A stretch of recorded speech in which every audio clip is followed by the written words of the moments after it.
wishes. Ang iyong unang wish, sana na po si Starla ay lumaking bata, maganda, sexy, flawless, kagaya ni Mami.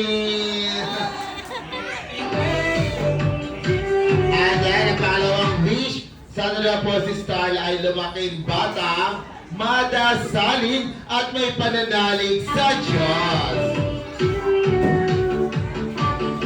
And then, syempre, kung may wish po ang ating best friend si Hetty, dapat meron din pong wish si Jollibee. Kaya naman, Jollibee, ilang wish meron ka? You have, ano ba? Wala. You have 4 wishes. Ang iyong unang wish, sana na po si Starla ay lumaking bata, hindi matigas ang ulo kagaya ni Hetty. Ay, hindi, malaki ang ulo niyan. Sorry. Ano yung pangalawang wish? Sana na po si Starla ay lumaking bata, hindi sakitin at malusog lang po ang pangangataw kagaya ni Hoy, grabe na kayo ba?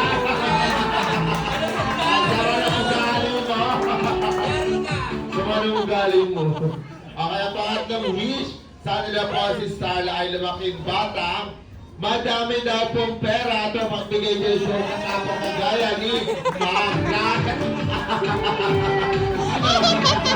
Ay, grabe kayo. Ito daw yung nakaputi. Kagaya ni Sir.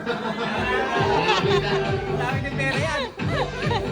And then ang last wish, sana na po si Starla ay lumaking bata, always be happy like your best friend Hetty and Jollibee.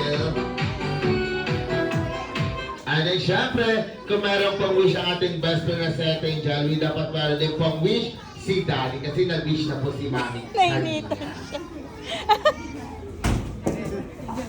Nagalit. Ito mo siya Jollibee.